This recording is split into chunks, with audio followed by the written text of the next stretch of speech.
Olá, professor, vamos falar de Copa do Mundo ou não? Copa do Mundo, no De Olho na Copa.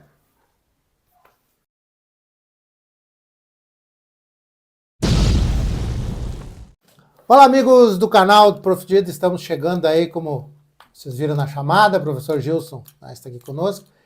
Vamos falar o famoso De Olho na Copa, que a partir de agora a gente vai realmente dar uma atenção toda especial a esse que é o maior evento esportivo do mundo, quiçá do planeta, né, professor? É a Copa do Mundo e os Jogos Olímpicos. E temos, então, muita coisa para falar. A gente faz esse primeiro aqui como uma amostragem para vocês, né? Contando já desde cedo com a participação de vocês, pedindo para que se inscrevam, para que compartilhem, para que curtam, mas né, que estejam junto conosco, porque temos muito papo, muito assunto para fazer em vários programas que estarão aí, teremos programas ao vivo, mas isso a gente vai falando no decorrer desta programação aqui, que hoje é apenas e tão somente um lançamento mais oficial daquilo que a gente quer fazer sobre uma coisa que a gente gosta, que é o tal do futebol, e uma coisa que a gente gosta mais ainda, que é a tal da Copa do Mundo. É isso, professor Gilson? É isso aí, professor Dida, né? A expectativa, estamos a menos de 2 meses do início do Mundial, né? No mês de maio sai a lista de Os aprovados. Os aprovados do técnico Carlo Ancelotti, e a gente já sente, né, na rua, né, a gente fala de Santa Maria e vê, né, as grandes capitais aí, não só no Brasil, mas no mundo, a movimentação, né, a movimentação das torcidas aí e a expectativa, né? E a gente naquela, o Hexa do Brasil vem, não vem? E daí, professor? Isso, na verdade, isso é uma coisa que eu vejo importante quando a gente começa a falar de um evento, né, de um grande evento esportivo ou qualquer evento que se faça, a gente sempre faz uma análise sobre uma situação macro, né? O que isso impacta as pessoas, o que impacta as comunidades, o que impacta os países, estados, países, né, e o mundo. E a Copa do Mundo, como já está dizendo, ela impacta o mundo e não é apenas e tão somente naquilo que a gente fala que gosta, que é lá dentro do campo, com a bola rolando, com os atletas disputando jogos aguerridos, acirrados, né? A questão antigamente eram 7 jogos e tu chegava, ou era campeão ou não era campeão, agora são 8 porque tem um jogo a mais que vai acontecer. Mas o que impacta e o que vai impactar agora, porque são mais países envolvidos diretamente. 48 né? seleções. 48 seleções. Então, né, houve eu diria que esse inchaço, mas de uma coisa boa, porque alguns outros países vão ter a oportunidade de estar lá vivenciando, e certamente tudo isso eu aprendi na minha vida, na carreira esportiva, que tudo aquilo que tu vai, que tu participa, as competições, sempre traz alguma coisa para a tua cidade, para a tua comunidade, para a tua região, né, que tu pode de uma forma ou outra utilizar. Então, eu vejo um evento dessa magnitude assim como realmente tem que parar. Os países param nesse período, né? Os nossos campeonatos todos estarão parados, né? Algumas pessoas vão parar nos dias dos jogos, ainda que os horários serão um pouco diferentes esse ano, né? Mas eu acho que a importância da Copa, e quando a gente vai para dentro do campo, para dentro daquilo que a gente quer saber sobre jogadores, né? Nós temos uma série de dúvidas ainda que o próprio treinador tem dúvidas sobre quem vai levar. Não seríamos nós, meros torcedores, claro, né? Que deixaríamos... Aqui de longe, né? Mas uma coisa que eu acho bacana, assim, é porque eu vejo que o futebol a nível mundial está mais nivelado. Concordo. E não é nivelado por baixo, é nivelado por cima. Concordo. Né? E eu destaco 2 seleções aí que têm mostrado bom futebol. França e Espanha. Eu acho que são 2 seleções fortes, eu vou chamar de favoritas, mas eu quero saber também a tua opinião. Sabes que tem uma coisa, eu concordo que são favoritíssimas, né? Eu botei em 3 níveis aqui. Mas uma das coisas que me chama a atenção é que França e Alemanha são países pequenos. Né? Então, a matéria-prima, a mão de obra, o atleta, ele precisa ser muito bem apontado como um jogador a nível de seleção, porque eles têm muito poucos atletas para fazer esse processo seletivo, né? E a França teve uma certa evolução a partir do momento que começou a utilizar aqueles jogadores que fazem parte das Guianas, daqueles países... Os africanos, né? Então eles conseguiram melhorar Antigas muito colônias. as antigas colônias, né? Por essas questões de cidadania, aquelas coisas ali. Então acaba acontecendo isso. A equipe da Alemanha é um... Não, eu falei da Espanha. Da Espanha?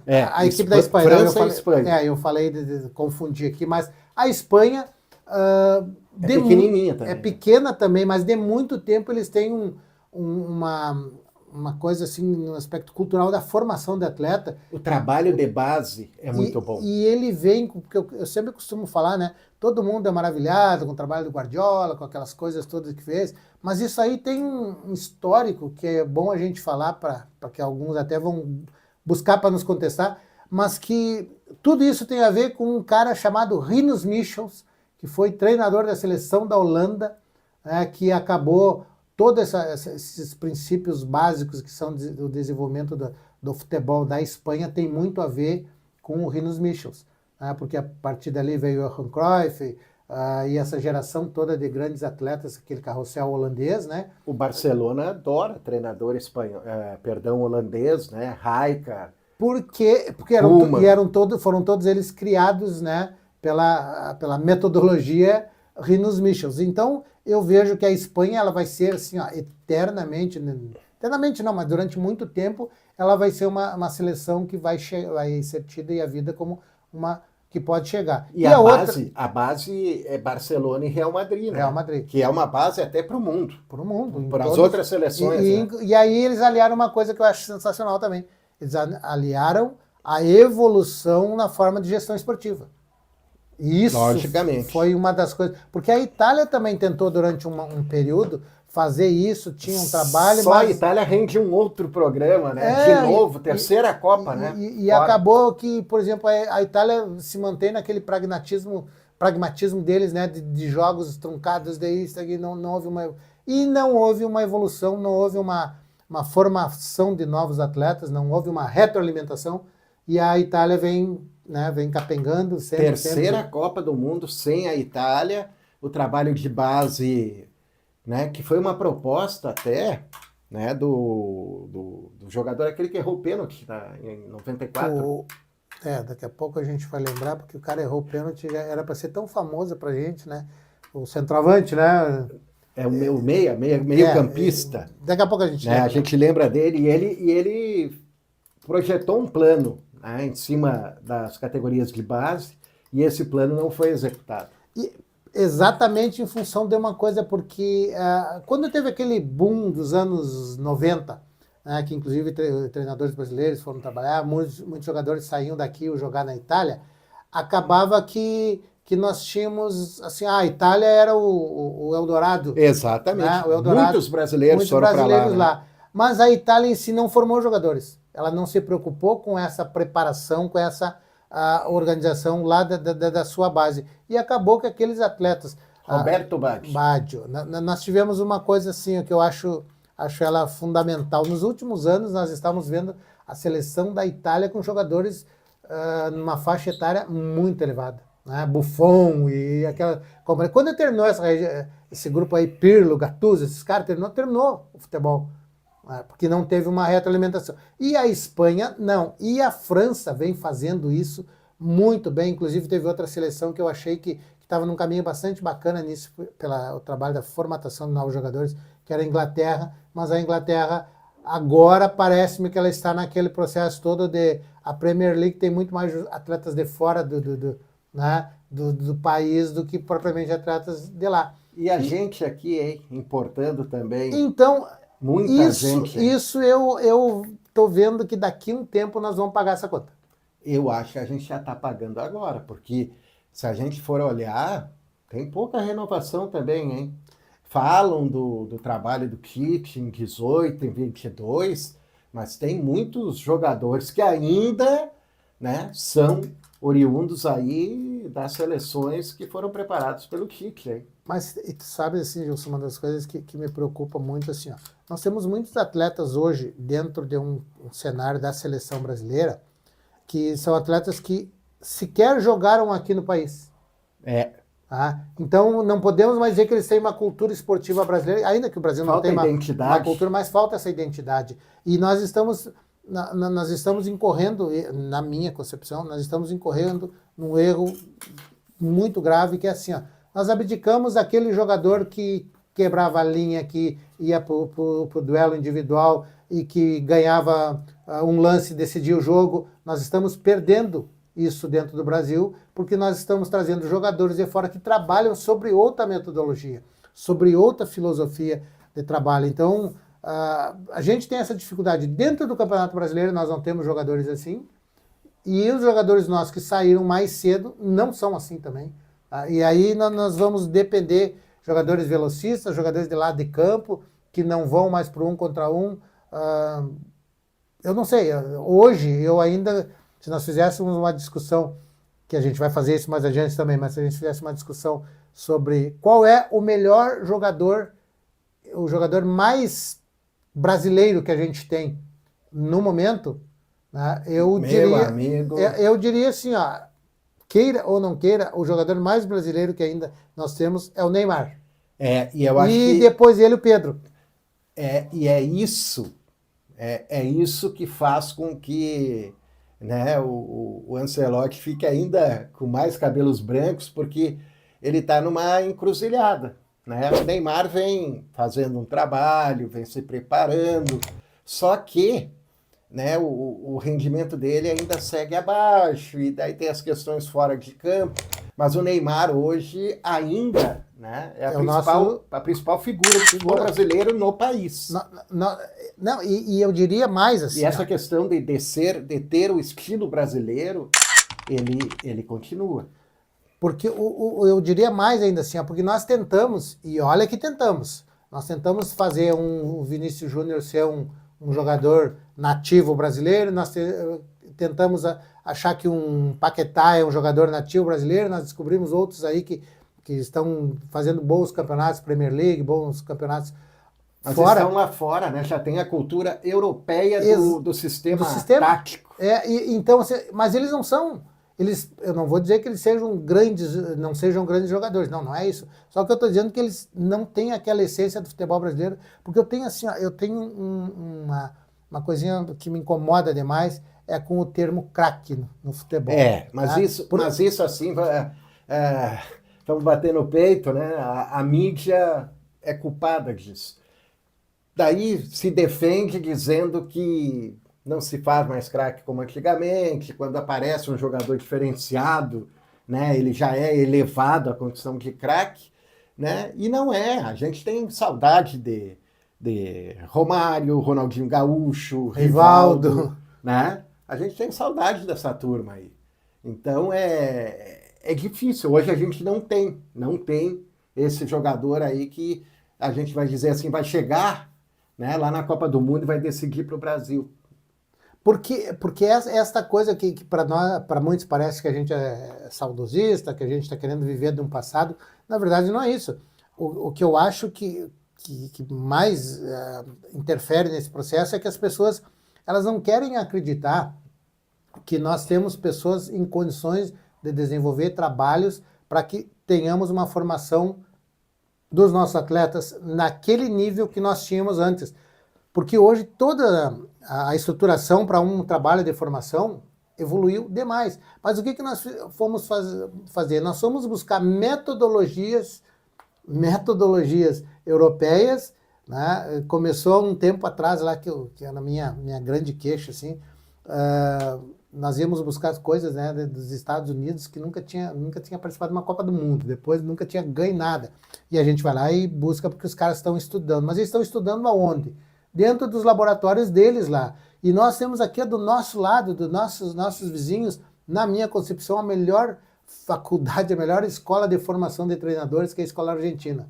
Né? A gente vê a Argentina, né, como uma adversária forte, é a atual campeã do mundo, mas a gente vira o nariz, né, para o futebol argentino. Busca até, né, na economia interna, a gente busca os argentinos, os uruguaios, né, mas na economia interna a gente vira o nariz e a Argentina bota a gurizada dela para jogar, manda técnico para a Europa. Tem chancela e a gente parece que não quer admitir isso, né?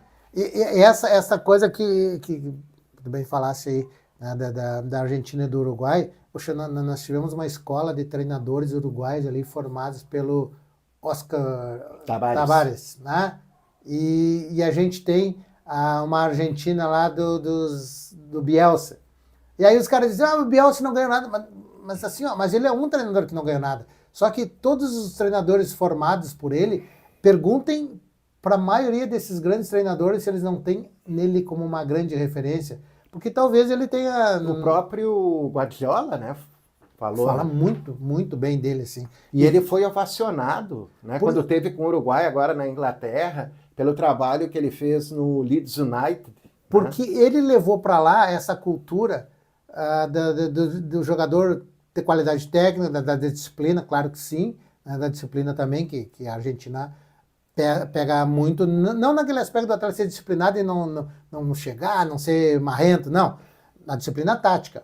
O jogador argentino corre do primeiro ao último minuto, independente de estar bem ou não fisicamente. Não tem essas e muita gente carrega o piano pro Messi jogar, né? Porque tu tem um entendimento, se o cara é diferenciado, eu vou correr e vou jogar para ele. No Brasil não acontece isso. Então a gente fica tendo enormes dificuldades e hoje eu vejo assim aqui, eu fiz até um comentário certa feita de uma das vantagens que eu vejo do treinador seu, o Ancelotti na seleção brasileira, porque esse cara, ele viu muitos atletas jogarem, ele mudou muitas equipes na sua forma de trabalhar e conquistas que tiveram, mas ele é um cara que ele não é bobo, ele sabe que o Brasil tem bons jogadores. Então o que ele vai fazer? Ele vai fazer o sistema brasileiro o sistema defensivo ser extremamente efetivo, né? E vai colocar alguns jogadores em condição, né? Vocês vão lá e joguem. Do meio para frente vocês tentem resolver, porque se deixar alguns jogadores nossos fazer isso, eles vão resolver jogos. Eles vão porque ainda tem alguns jogadores com essa característica tu pega assim, hoje tu fica analisando, eu não sei se o Pedro tá certo na Copa. Né? Olha, eu vou ter que dizer uma coisa. Eu acho que o Pedro não vai. Não vai para a Copa do Mundo. Assim, porque ele não tem sido chamado. Né? Mas em termos de resolutividade de situações... Pode ser uma surpresa. Eu é uma opinião, né, sim, pessoal em cima do que, mas que a gente vê. Independente disso, qual é o melhor atacante brasileiro hoje dentro da área, que tem a mobilidade, que faz jogando aqui e fora do país? Só que o Ancelotti, assim, ele vem com essa cultura europeia. E ele não vai apostar em experiências. Já deu para notar isso. Ele quer um grupo cascudo. Né? E o Pedro é um jogador que atua aqui e o tempo vai passando, assim, mas essas questões são interessantes. Né? O Pedro teve uma lesão grave, sim, voltou e dá para dizer que ele está atingindo a sua melhor condição técnica, voltou em alto nível, física, né? E vai estar, como a gente diz, na ponta dos cascos, né, para a Copa do Mundo. Né? E daí? Mas eu volto assim, eu volto a pegar aquilo que eu estava falando, tipo, eu acho que o treinador vai chegar num determinado momento e ele vai dizer, bom, meu sistema defensivo está montado. Porque a gente sabe, se colocar Marquinhos, se colocar aqueles outros que estavam jogando como titulares na seleção, o sistema defensivo do Brasil fica bom enquanto sistema defensivo, porque nós não temos laterais, isso é certo. Então daqui a pouco o Ancelotti vai usar 4 defensores, vai usar o Casemiro como o cão de guarda ali na frente desse sistema, um jogador extremamente inteligente também, né, que pode ajudar, e do meio para frente nós vamos ter que colocar meninos jogando e alguns jogadores com qualidade, porque tu vê que o Brasil, quando tem essa oportunidade, né, de um jogador partir no duelo individual, no 1 contra 1, alguns ainda têm qualidade para fazer isso. Tem qualidade. O que não dá é para que nós queiramos que esses caras venham fazer recomposição defensiva, que esses caras venham se desgastar aqui atrás, marcar, porque quando a gente tem a bola, nós não conseguimos trabalhar, nós não conseguimos chegar. Então isso que eu acho que o Ancelotti deve estar observando isso, porque ele já está 1 ano no Brasil, né? Já pode ter visto algumas coisas que ele não vivenciava, porque ele só tinha o atleta lá fora. E ele viu a dificuldade que é, né, em relação a calendários brasileiros, a gestão brasileira, a estruturação toda que temos aqui. E eu acredito, então, que desta forma ele vai montar uma boa equipe, mas com tudo isso que eu estou falando, eu não estou achando que o Brasil seja favorito, né? Eu não coloco o Brasil naquela levada de que é um dos grandes favoritos para a Copa, porque não. Eu vou lá e vou ficar contigo. Eu acho que o Brasil está no terceiro nível. Eu ficaria assim, ó, da Espanha, da França, e colocaria a Argentina como sempre. A Argentina, né, eu acho que é a favorita. Eu coloquei no segundo nível ao lado de Portugal. Mas é mais como reserva técnica, vamos dizer assim. Mas se colocar Argentina e Portugal no primeiro nível, não na ponta de cima, mas são duas seleções que também têm jogadores novos e têm jogadores cascudos, né? A Argentina é a Argentina, sempre é a Argentina. O Messi está envelhecido? Sim, mas não vai precisar jogar todo o tempo. Tem a Almada, né? Tem Almada, tem outros jogadores aí que podem entrar. E Portugal, né? Tem o Cristiano Ronaldo, mas tem o Vitinha, tem outros jogadores aí que vêm num bom momento e que, né, é uma seleção que pode despontar, mas nunca despontou, mas em algum momento vai despontar. Então eu coloco daí no terceiro nível para a gente continuar o bate-papo: Brasil, Inglaterra, Holanda, Bélgica e Alemanha. Escrevi aqui, né? Eu acho que não sai muito daqui.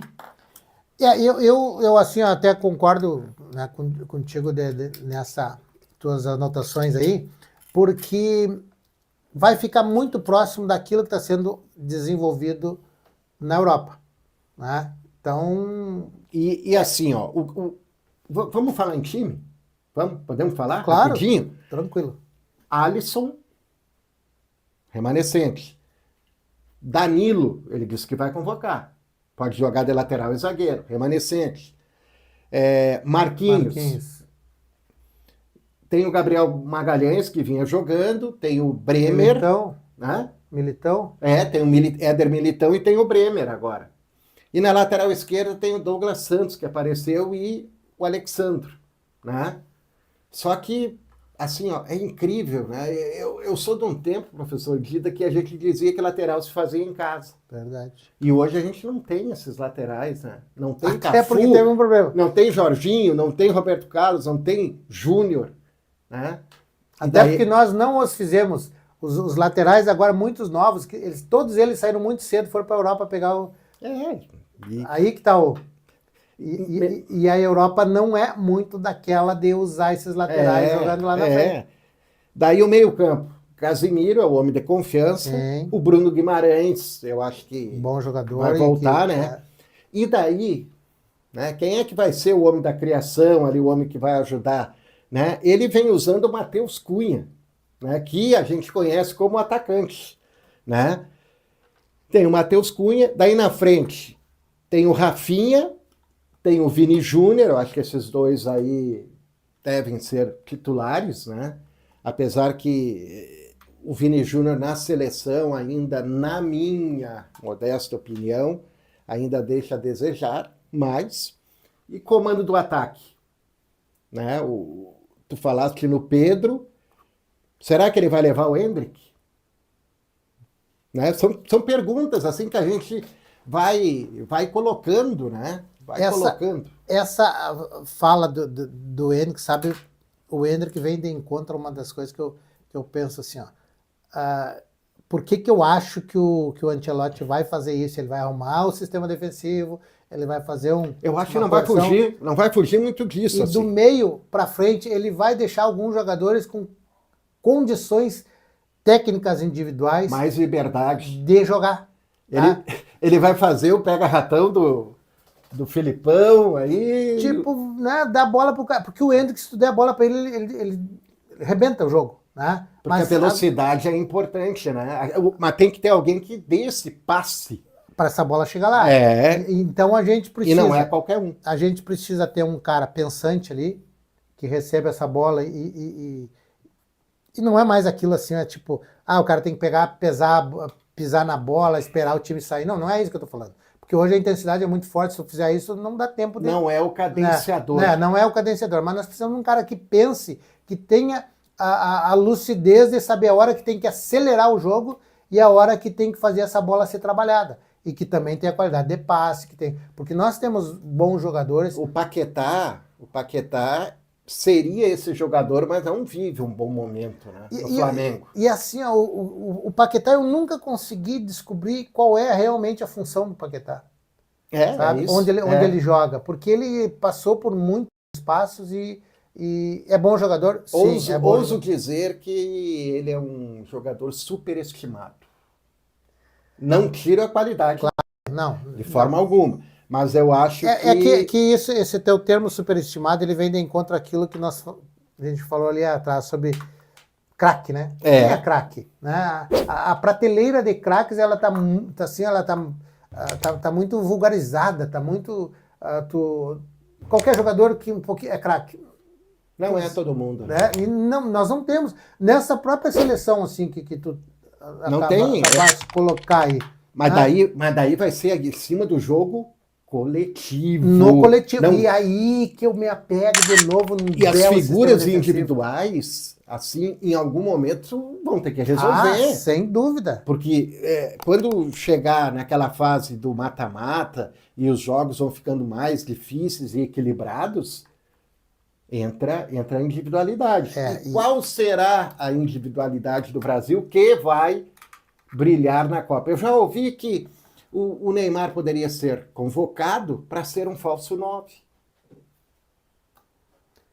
Vindo de trás, vamos dizer assim. Aí nós deixaríamos assim... Se eu estou falando bobagem, me corrige. Não, mas aí nós pegaríamos assim, Neymar, a bola é tua, tu faz o que tu quer, a hora que tu quer. Eu acho que vai ser isso. Porque eu vou te dizer, se nós parássemos para pensar e me perguntar se tu é a favor que o Neymar vá à Copa, sou. Eu assim, eu estou muito em dúvida. Eu já achei em determinados momentos que ele não iria, sabe? Tinha a convicção de que não iria. E hoje, dentro da carência que a seleção tem, né? O Ancelotti já deu luz alta nele, não convocando. O Neymar se torna uma figura importante. Não vou dizer imprescindível, né? Mas importante nesse contexto. Agora, será que o Neymar vai estar, né? Não vai estar 100%, tá? Mas se ele tiver 70%, 80%... Ele é melhor que outros que estão sendo. É isso aí. E o Neymar, assim, é aquele cara que, passa, o Brasil vem com o Neymar. O Brasil vem com o Pedrinho. É diferente. Né? A gente ouve, né, já ouviu algumas entrevistas de alguns jogadores, tipo Mbappé e outros, que eles assim, têm uma dificuldade do não entendimento do porquê que o Neymar não faz parte nem de uma convocação. Porque o futebol tem disso. O futebol dentro do campo jogado tem muito disso. Os caras sabem. Tem peso, tem estofo. Os caras sabem quem é que joga e quem é que pode decidir. Nós tínhamos, né, em outras épocas, e é isso que eu disse, assim, que a gente vem tendo uma dificuldade muito grande nos outros eventos de Copa do Mundo. A gente tem uma dificuldade muito, muito grande de encontrar aquele cara que bota a bola embaixo do braço e diz, não, eu vou resolver. Pode que ele não resolva, mas ele tem moral para fazer isso, ele tem estofo, ele tem condições de fazer isso e de chamar. Devolvo a pergunta para ti. Quem tem essa condição hoje? No Brasil não temos. Nós não temos, e é por isso que eu disse que eu acho que o Neymar tem que estar nessa seleção. O Neymar precisa estar porque queira ou não queira. Ele não vai jogar, diríamos assim, que o Brasil chega numa final. 8 jogos. O Neymar não vai jogar 8 jogos. Não tem como, desse jogo de quarta, domingo, ele vai ter alguma dificuldade ali. Mas ele é importante em alguns jogos em que tem aquela solução, assim, tu olha para o banco e tu sabe porque hoje tu vê, tu teria condições de fazer 2 seleções brasileiras hoje? Assim, pelo que os outros dizem, porque o Atlético nós teríamos uma seleção europeia e uma seleção brasileira. Agora, rendimento. Não, tem que ver, né? Né? Assim, a gente hoje é respeitado. O Brasil vai ser eternamente respeitado, mas não é mais temido. Exatamente. Né? E por quê? Porque o pessoal começou a descobrir, com essa migração desses jogadores nossos para a Europa, o pessoal começou a descobrir que não é tudo isso, esses atletas que estão lá. Porque eles chegaram lá e tiveram que aprender algumas coisas que para eles lá já é mais disciplina, comportamento, cultura esportiva, saber o nosso futebol é paternalista, extremamente. Né? E nesse sentido que eu vejo... Olha, é longe de mim, assim, isso não é cobrar, não é nada, mas é uma observação. Nós temos meninos aí com 18 anos ganhando salários astronômicos sem nunca terem sido colocados à prova em grandes eventos. É verdade.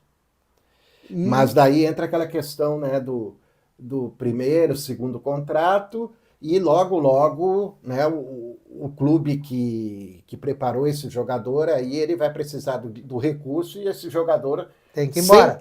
Sem ter provado nada, né, internamente, ele já vai para a Europa. Ele vai. E aí ele cai lá. E aí, no momento que ele cai lá, nós começamos a analisar assim, ó, alguns jogadores que foram convocados e que eu tenho certeza absoluta que a gente ouviu falar desses caras porque em algum outro jogo lá da Europa, um jogo de outra liga, a gente conseguiu vê-lo jogar.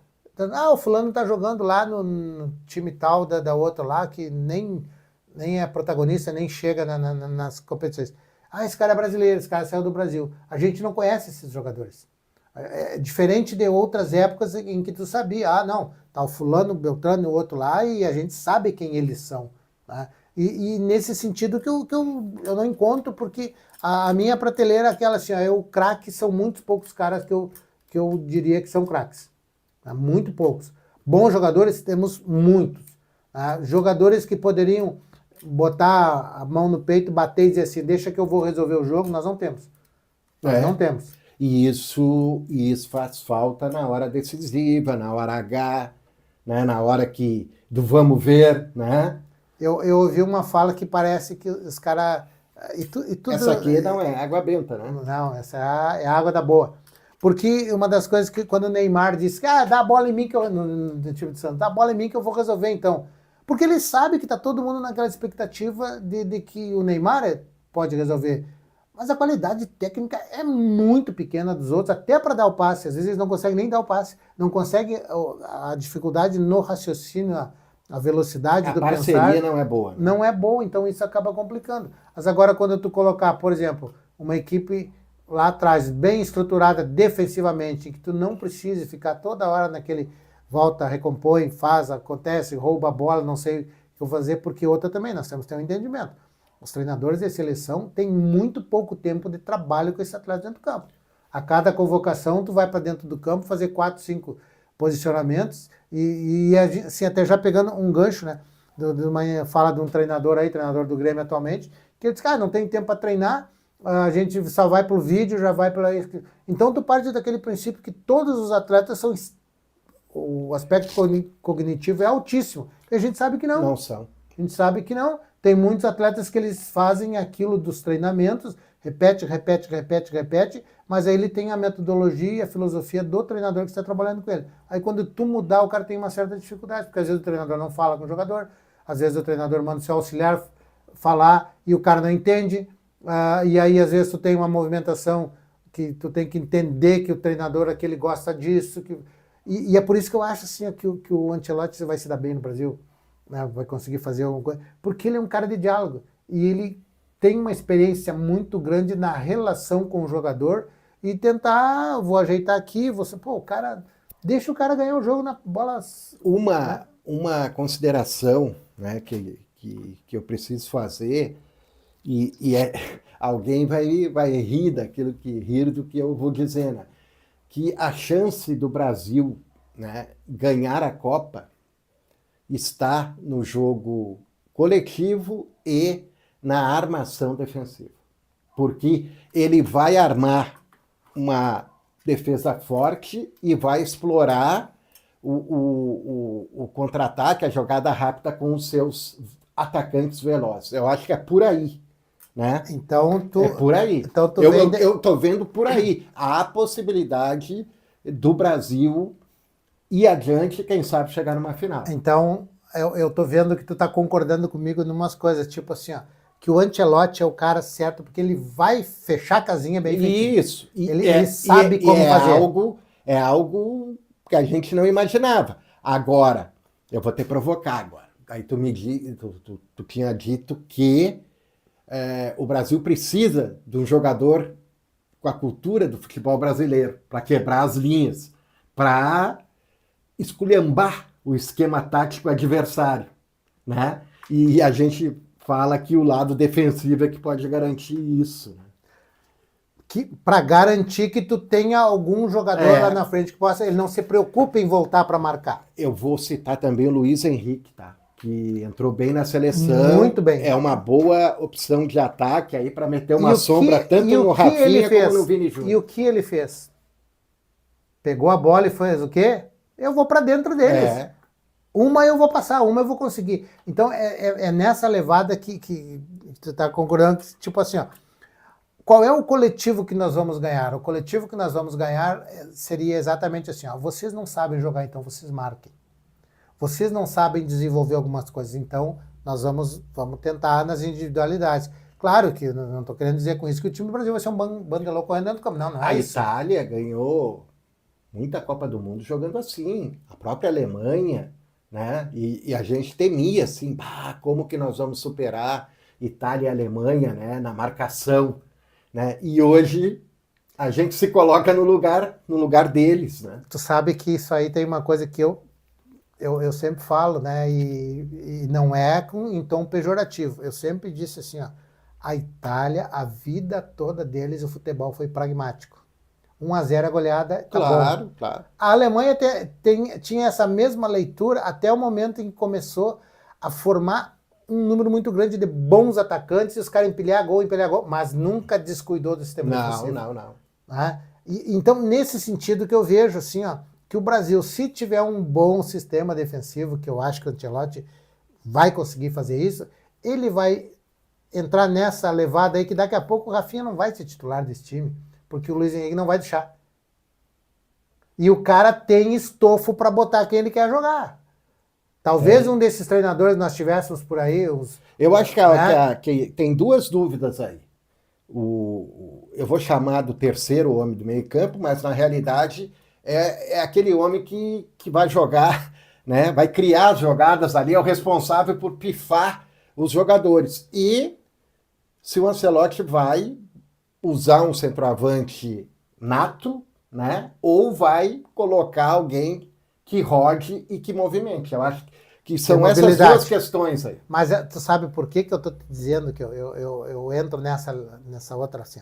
Quando tu falas, temos dois jogadores, o Bruno Guimarães e o Casemiro, e nós precisamos de um terceiro homem no meio campo. Eu não gosto desse sistema de 3 atacantes.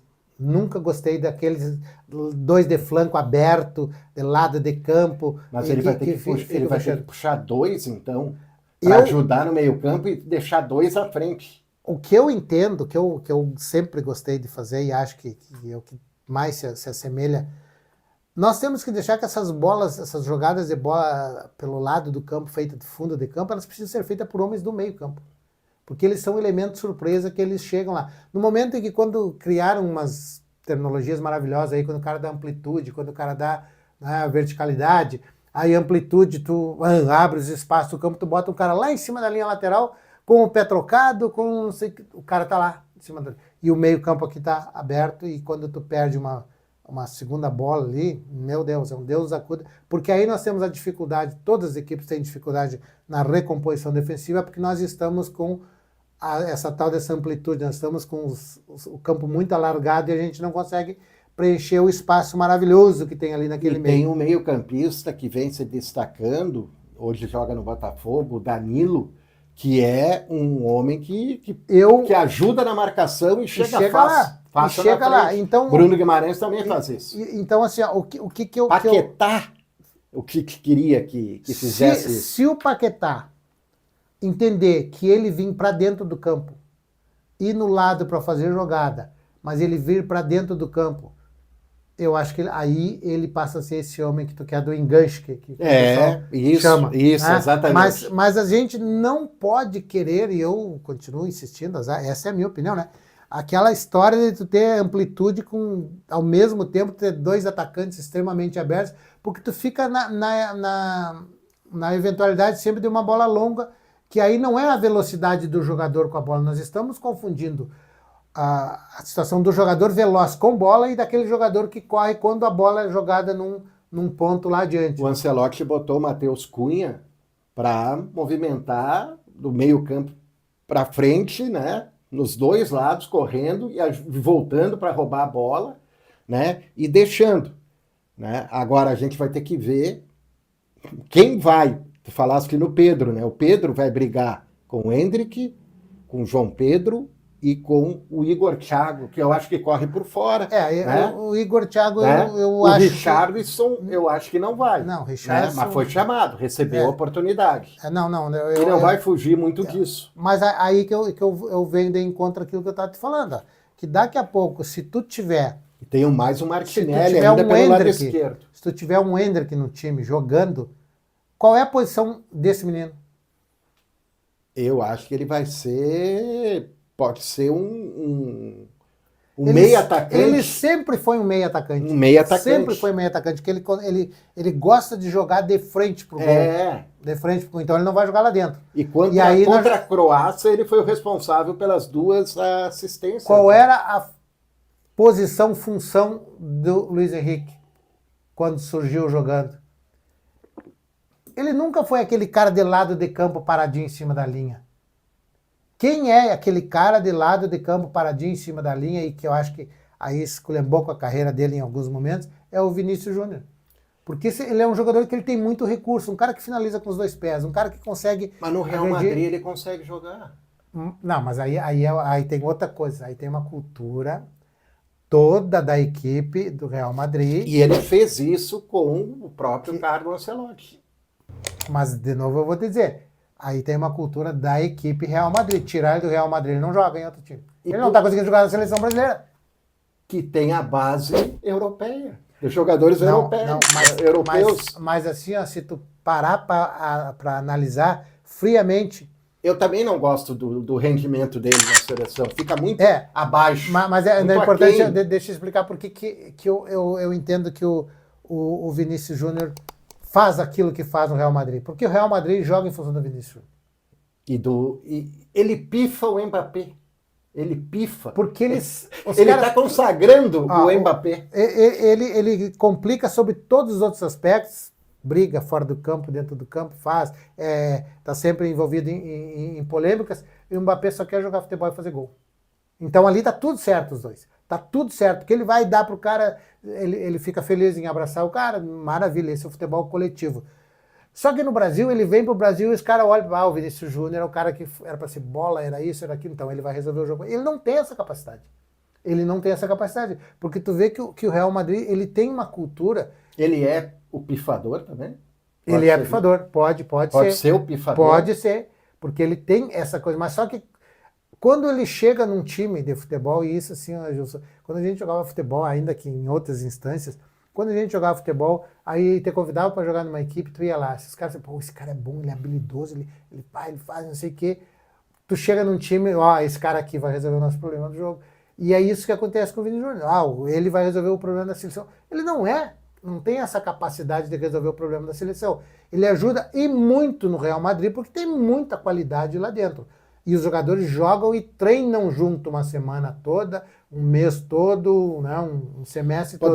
No Brasil nós buscamos quem? Aí nós buscamos assim, o zagueiro nosso. Um joga num time, outro joga no outro. Qual é a orientação que eles têm? Qual é a cultura daquele treinador que está trabalhando, a filosofia daquele treinador? Aí tu pega e tu coloca tu vê a dificuldade que o Casemiro teve. O Casemiro é um dos jogadores que, na minha concepção, ele tem que jogar em qualquer time do mundo, sabe, Casemiro? Por quê? Porque ele é um cara extremamente, ele sabe o que ele tem que fazer, é inteligente, ele tem bom passe, ele marca bem, ele tem posição, ele tem... Tá. mas o Casemiro teve algumas dificuldades quando ele estava lá no Manchester United. E não vai ficar, né? Não Né? fica para Teve algumas dificuldades lá. Por quê? Porque saiu de um time multicampeão que era ele que dizia como é que nós vamos fazer. Como é que nós vamos fazer. Então isso faz uma diferença gritante, porque esses jogadores estão sendo chamados pelos que eles fazem nos times deles. Né? Mas tem o... Agora bota na seleção. Tem o dedinho do Ancelotti, aquela conversa de pé de ouvido ali, de já ter participado com ele.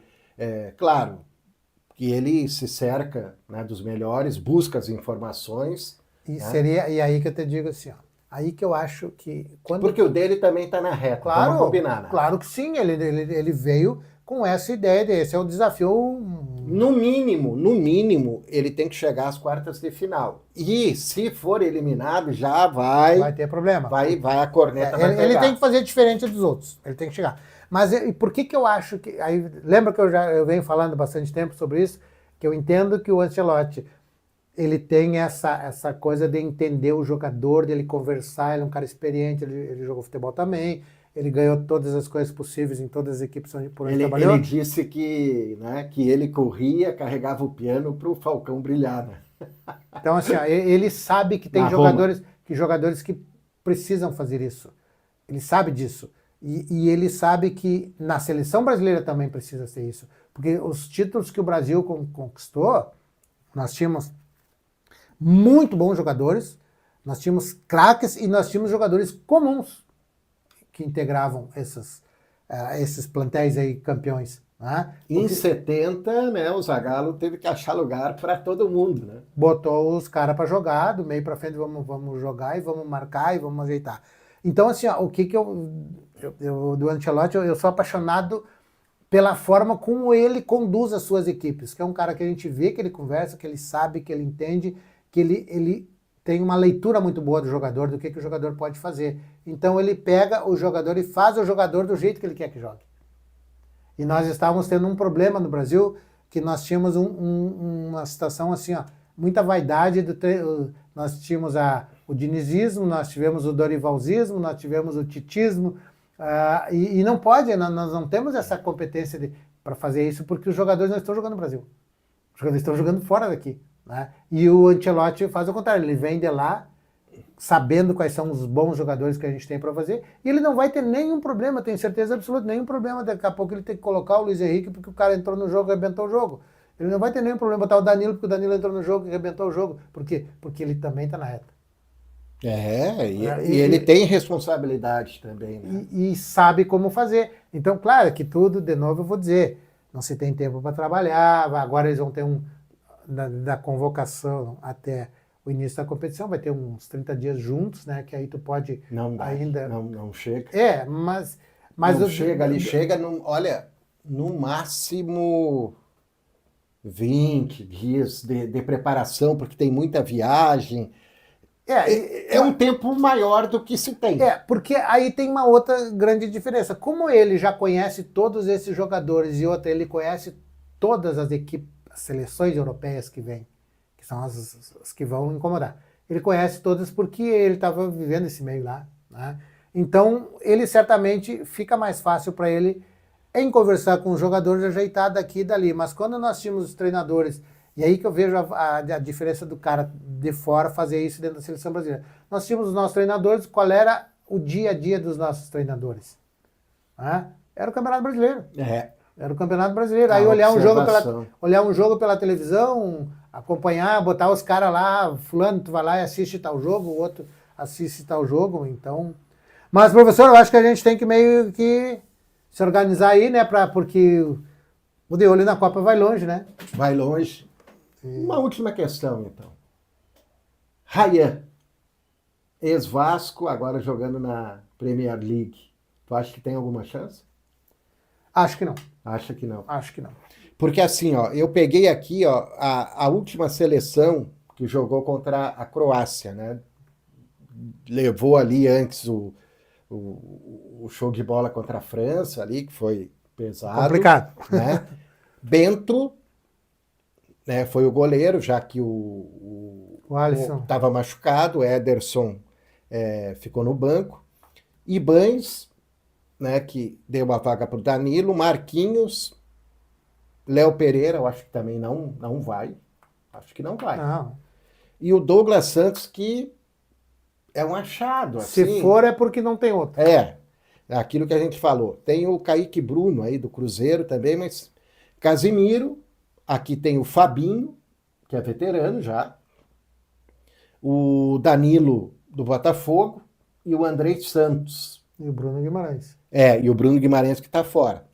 Luiz Henrique, Rayan, Vini Júnior, Martinelli, tem o Matheus Cunha, que está nas graças do bom jogador. Do Ancelotti, o Endrick, o João Pedro, né, do Chelsea, e o Igor Thiago. Né? Citei o Martinelli também. Eu acho que não vai fugir muito disso. Não tem como fugir muito disso, porque assim, ó... Não tem muita surpresa. Porque tem muitos jogadores iguais aí. É muito comum alguns jogadores o que eles estão fazendo. Eles estão tendo esse sucesso medonho, vou falar em Premier League, porque quase todos eles estão jogando por lá, né? Esse sucesso que eles apresentam lá é porque eles estão em grandes equipes. Né? Mas eles são jogadores do mesmo patamar. Eles não tem nenhum que diga, esse é melhor do que o outro, esse é melhor que um. A gente sabe por aí, se der uma sequência de jogos para o Endrick, esse guri vira craque. O Endrick vira craque. Novo, tem todo um potencial para desenvolver. Vai ser pai agora. Se deixar esse Luiz Henrique jogar um pouquinho mais, assim, do estilo dele de jogar, ele vai ajudar e ajuda muito. O João Pedro... do Chelsea. Se esse menino também tiver... Esqueci de um. Estevão. Eu acho que ele ainda... Mas ele vai para a Copa. Eu acho que ele ainda não está... Creio eu. Naquela condição de titularidade absoluta, coisa assim. Mas é um jogador que ajuda. Porque eles têm essa Só que a gente vai colocando, né, esses jogadores e também já vai pensando no número de convocados. Né? Porque o que eu vou me ater sempre nesse detalhe. Assim, ó. Se o Ancelotti fizer aquilo que eu entendo, eu vou dizer para ele como é que ele faz. Não, aquilo que eu acho que seria bacana, né? Fecha bem a casinha, organiza aqui, nós temos uma boa possibilidade. Nós temos jogadores que podem fazer. A um determinado momento é esses aqui. Agora, o que nós vamos fazer? Bom, agora Endrick, tu vai lá, Luiz Henrique, tu vai lá, Estevão, tu vai lá e vai jogar. Que o Casemiro vai segurar aqui atrás, vai dar até na sombra, o outro que tiver ali também não vai decidir, nós vamos para dentro deles. Esses caras têm condição, porque eles têm repertório. Porque nenhum desses aqui que a gente falou, Estevão, Endrick e Luiz Henrique, tu não consegue dizer que ele é jogador só de lado de campo, só do meio, se ele joga de costas. São jogadores extremamente ecléticos, que eles conseguem ter muita movimentação. Eles têm essa movimentação, eu acho que vai ser importante. Que vai ser importante. Eu diria fundamental aí pro êxito ou não do Brasil. Porque vai sair daquela coisa assim, da amplitude, eu tenho um cara de lado de campo e o cara do outro lado do campo. Já sou o time. Tu tens essa preocupação do meio campo, né, que é fundamental, e é o setor que ganha e perde o jogo. É ali que tu pensa o jogo, sabe por quê? Vamos levar uma ideia, não jogava grande coisa, mas eu era muito... Vamos me chamar de retranqueiro. Eu não gosto muito de time faceirinho. Não. Né? Porque alguém tem que carregar o piano, alguém tem que marcar, alguém tem que, né, botar o bumbum no chão e fazer o trabalho. Desde que o futebol é futebol, ficou entendido o seguinte: quem é que jogava nas peladinhas quando tu fazia assim? Eu e tu vamos escolher. Tu vai escolher quem primeiro. Melhor, né? E aí vem vindo. Tu vai deixando aqueles que menos qualificados por finalzinho. Eram os últimos que ficavam. Então, desde que o futebol é futebol, desde a pelada até no jogo de competição, parte do princípio que tu tem que saber jogar. E que tu tem a qualidade para fazer. No momento que tu tem a qualidade para fazer, se eu não tenho, eu tenho que carregar o piano e entregar para ti, porque quando terminar uma competição, nós todos seremos campeões carregando o piano não. E quem disse isso muito bem, Arrigo Sacchi, né? Que ele diz que um jogador ganha uma partida, mas o conjunto ganha campeonatos. Então, se tu tiver alguns jogadores que ganham esta partida que tu precisa para ganhar um campeonato, é óbvio que tu vai ter o carregador de piano. É óbvio que tu vai ter algum jogador que vai ter que correr pelo outro. E é assim que tem que ser. Por quê? tivemos experiências já de times ditos galácticos que não ganharam nada, porque era muita vaidade, era eu querendo ser melhor do que tu. Não, vamos colocar em favor da nossa seleção o que eu tenho de melhor. Eu sou bom marcador, então eu vou marcar e vou entregar a bola para ti. E aí quando tu tiver a bola, tu sabe o que fazer. As grandes equipes do cenário brasileiro, nas suas conquistas aí, inclusive internacionais, né, que interessa, todas elas tiveram esse quê de alguém joga e alguém ajuda. E o Brasil precisa muito da ajuda de alguns que ainda estão rotulados como craques que não são craques. Porque, de novo eu digo, quando tu ouve hoje de manhã, outro dia eu estava assistindo também um programa, quando tu ouve o Zico falando, né? O Zico poderia dizer que era craque. E até hoje vai se dizer. Aí quando o cara está, o Zico era craque. Como é que eu vou colocar na mesma época que jogaram juntos, como é que eu vou dizer que o Neto era craque? Tu jogava igual o Zico? Não, então tu não é craque. Quem é que jogava tipo o Zico? Eram 4 ou 5 jogadores, então esses eram craques, os outros eram os outros. Tá, daí ele para de jogar. Quem é o melhor jogador que tinha naquele momento? O fulano, esse craque? Não acho que craque não. Então hoje nós não temos um jogador no Brasil que tu possa dizer que seja craque. 1994, nos Estados Unidos, o Parreira tinha Dunga e Mauro Silva. E ainda tirou o Kaká, era o Kaká? Kaká. E botou o Mazinho para reforçar o meio-campo. E ainda tinha o Zinho, né? E na frente, o Romário e o Bebeto. 2 atacantes, quarteto, fechadinho. 2002, né? A Copa do Japão e da Coreia. Filipão. 3 zagueiros. Gilberto Silva, Kleberson, né? Edmilson. E o Edmilson, né? Ele dava um passinho para trás, ou um passinho para frente. E daí ele tinha o Cafu e o Roberto Carlos nas laterais, o Lúcio e o Roque Júnior, né?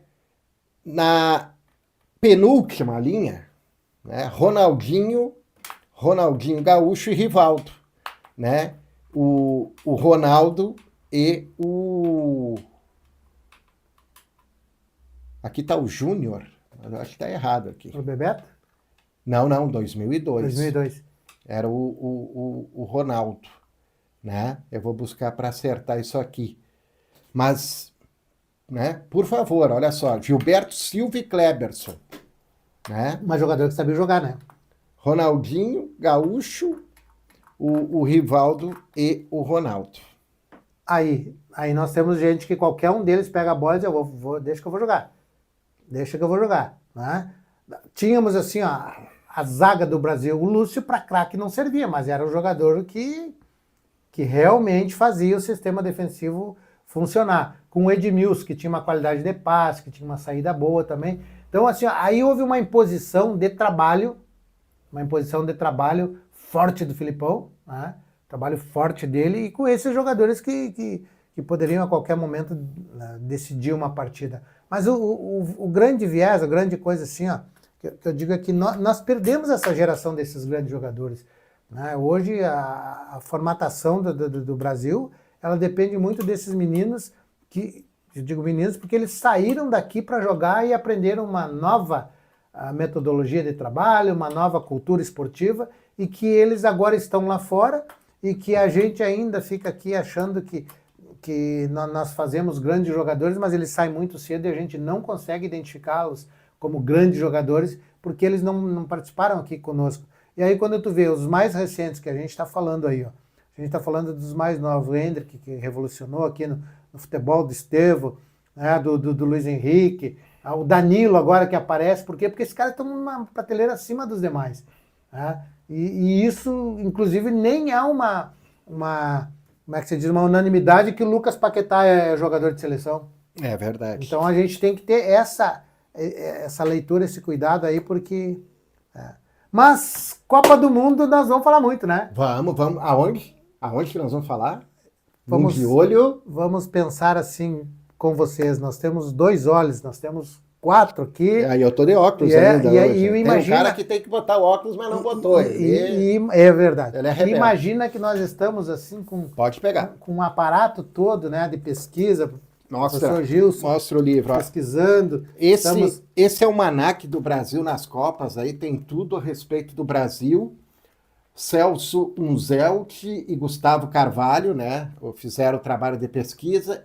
Esse presente aqui eu ganhei do Cândido Otto da Luz. Ah. Muito obrigado, Cândido. Né? E esse livro... Esse livro de ouro das também Copas. é uma Lício indicação. Veloso Ribas. É a indicação do Cândido Otto da Luz, o nosso eterno plantão esportivo, Plantão o homem dos livros e da memória do futebol santamariense. Nós estamos mostrando isso aqui para os amigos porque o que vai acontecer? O nosso Deu Olho na Copa, ele vai abordar N assuntos. Hoje nós ficamos aqui numa discussão de quem vai, quem não vai, como é que joga, como é que não joga. Mas isso... nem combinamos, né? Nem É, conversamos, a mas- pauta é essa, a gente foi desenvolvendo. Mas isso são as nossas opiniões, porque vocês terão também, nós vamos trazer pessoas aqui que vamos falar sobre ter mudanças na regra da arbitragem. Vamos falar sobre arbitragem, nós teremos pessoas qualificadas para falar sobre isso. Nós vamos falar sobre onde será realizado a Copa do Mundo, quais os países que são 3 países que são sede. México, Né? México, Canadá, Estados Unidos. Então, o que vai acontecer? Algumas pessoas vão nos dar, né, um posicionamento geográfico desses países, as suas culturas, aquilo que é desenvolvido. Nós vamos falar bastante sobre vários temas, porque quando a gente falou lá atrás que Copa do Mundo, né, tem um assunto macro que para o mundo, para tudo, mas tem muitas coisas interessantes para a gente falar, para a gente projetar, que não apenas os jogos dentro do campo, que isso a gente vai fazer sim, a gente vai fazer pré-jogos, a gente vai fazer pós-jogos, com pessoas que possam dar a sua opinião, discutir, aplicar alguma coisa, e não vai ficar só eu e o professor Gilson aqui, colocando elaborando as nossas ideias, teses, né? colocando nossas ideias aqui, nós queremos a participação de vocês também. Eu vou Então, corrigir aqui, ó. A seleção de 2002. vamos lá. A que jogou a final com a Alemanha. Né? Marcos, Lúcio, Edmilson e Roque Júnior, Cafu, Gilberto Silva, Kleberson e Ronaldinho Gaúcho, depois Juninho Paulista e o Roberto Carlos. Daí na frente, os RRs, né? Não jogavam nada. Rivaldo e Ronaldo. Depois entrou o Denilson. 2-0, foi no dia 30 de junho de 2002, o nosso Penta, né? Estádio Internacional de Yokohama, no Japão. Pierluigi Collina, o árbitro. O árbitro lendário, o cara. lendário árbitro italiano. Mas é isso, pessoal. Então, né, o nosso De Olho na Copa está fazendo uma amostragem para vocês, mas não vai ser só A nós gente que vamos volta, estar aqui. né? A gente vai voltar. Nós teremos programação ao vivo também em relação ao De Olho na Copa.